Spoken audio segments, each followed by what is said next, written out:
এর হাত থেকে দেশকে মুক্ত করবার জন্য এখন থেকে যা আছে তাই দিয়ে নামতে হবে। আর দেশের জনগণই আমাদের শক্তি, জনগণকে নিয়েই আমাদের এগিয়ে যেতে হবে।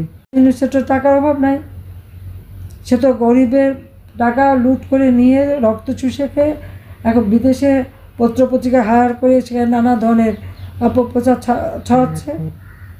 আর যত হত্যাকাণ্ড খুন করে সব দোষ আওয়ামী লীগের। পুলিশ মারে, এটা তো তাদের সমন্বয়ক আসিফ নিজেই বলেছে পুলিশ হত্যা করেছে। বিএনপি নেতা বলেছে সে পুলিশকে মেরেছে। এমনকি ইসলামী আন্দোলনের নেতাও বলেন উনিও পুলিশকে মেরেছেন। কিন্তু মামলাগুলি সব আওয়ামী লীগের বিরুদ্ধে, সব মামলা আওয়ামী লীগের বিরুদ্ধে, আওয়ামী লীগের কেউ বাদ নাই। তো কত মামলা, আমার মনে হয় যত মামলা দিয়েছে তার একটা হিসাব বের করলে ইউনূসের নাম ওই গিনিস বুক অফ রেকর্ডে যাবে, যে সে কত মানুষের বিরুদ্ধে কত মামলা করতে পারে, একটা দলকে ঘায়াল করার জন্য কি কত হাজার হাজার কর্মী নেতাকর্মীকে জেলে পুরতে পারে, এবং কত লক্ষ নেতাকর্মী মানুষের বিরুদ্ধে মামলা দিয়ে আসামি করতে পারে। এই রেকর্ড সে কিন্তু ভঙ্গ করবে এবং গিনিস বুক অফ রেকর্ডে নিশ্চয়ই তার নাম চলে আসবে। আর যদি মানুষ হত্যা, জেল জুলুম, অত্যাচার, নির্যাতন, দুর্নীতি এবং গরিবের রক্ত চুষে খাওয়া, এই ব্যাপারেও যদি তার রেকর্ড দেখা হয় তাহলে সে আর একটা নোবেল প্রাইজ পেতে পারে। তবে সেই নোবেল প্রাইজের নামটা দিতে হবে অশান্তির নোবেল প্রাইজ। কারণ অশান্তির সৃষ্টিতে ইউনূস এখন চ্যাম্পিয়ন সারা বিশ্বে, এবং বিশ্ব নেতারা কিন্তু তা জানে, এটা বোঝে যে সে দেশ চালাতে ব্যর্থ, দেশ চালাবার মতো তার ক্ষমতা নেই। সেই জন্য এখন সে অনেক টাকা পয়সা খরচ করে একজনকে নিয়ে আসেন আর তাদেরকে দিয়ে অন্যের কাছে ধর্ণা দেওয়ায় যে ইউনূসকে সমর্থন দিতে হবে। এখানে অনেক হাই কমিশনার আছে, অ্যাম্বাসাডার, তাদেরকে দিয়েও রিকোয়েস্ট করে ইউনূসকে সমর্থন দিতে হবে। কেন? ইউনূসকে নাকি মাথায় করে এনে ক্ষমতায় বসিয়েছে। সে তো সেখানে বললেও সে সূক্ষ্ম পরিকল্পনা করে শেখ হাসিনাকে ক্ষমতার থেকে হটিয়ে দিয়ে নিজে ক্ষমতা এসেছে। বিল ক্লিন্টনের ফাউন্ডেশনে বললো এটা সম্পূর্ণটাই তার সেই সূক্ষ্ম পরিকল্পনা, অর্থাৎ ম্যাটিকুলাস ডিজাইন করা পরিকল্পনা। কোনো নেতা নাই, ছাত্র জনতা কিছু নেই।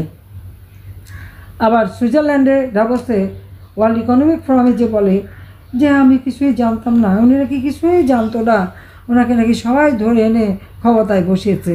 তো যারা ধরে এনে ক্ষমতায় বসিয়েছে তার দেশের যে সর্বনাশটা করেছে এটা কি তারা একবার চিন্তা করতে পারে?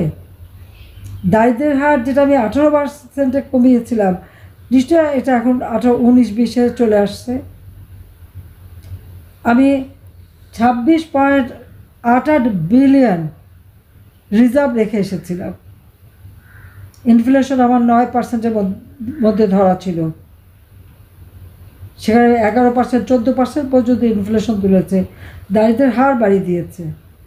তো কোন উপকারটা করলো দেশের মানুষের? আজকে চাল, ডাল, তেল, লবণ প্রত্যেকটা জিনিসের দাম বেড়েছে। আমাদের শীতকালে এই সময় তো সাধারণত জিনিসের দাম বাড়ার কথা না, কিন্তু তারপরেও সব জিনিসের দাম বেড়েছে। আবার বলে জিনিসের দাম নাকি কমিয়ে দিয়েছে। কমানোটা কি?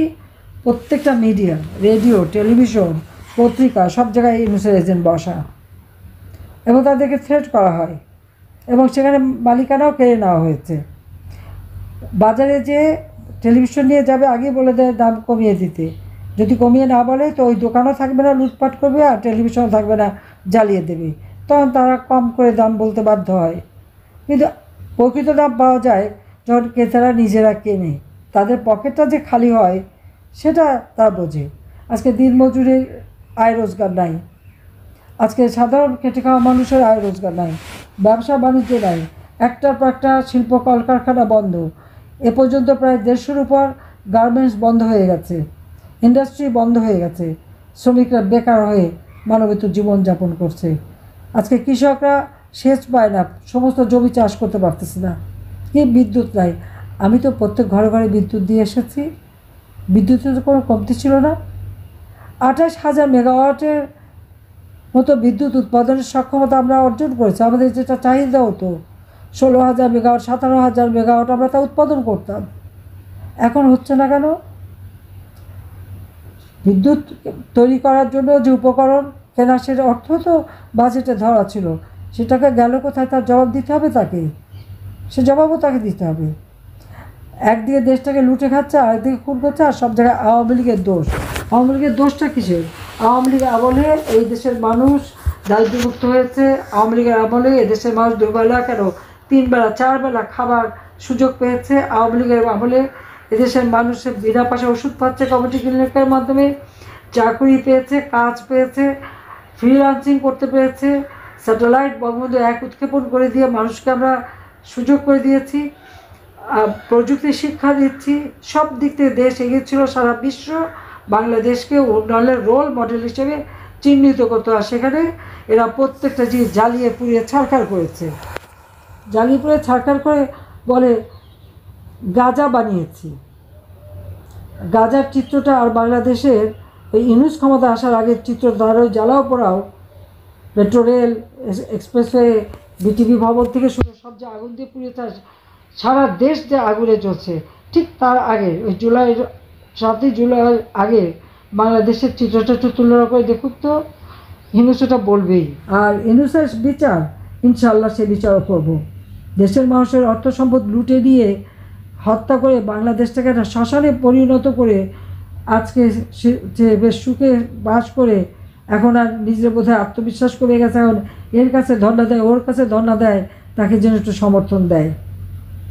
এটাই হচ্ছে তার চরিত্র। সবাই তোমরা ভালো থাকো, সুস্থ থাকো, এবং সবাই যারা আছেন মুরব্বী সবাইকে আমরা বলবো ভালো থাকেন, সুস্থ থাকেন। ইনশাআল্লাহ জয় আমাদের হবে, মনোবল রেখে চলতে হবে। জয় বাংলা, জয় বঙ্গবন্ধু।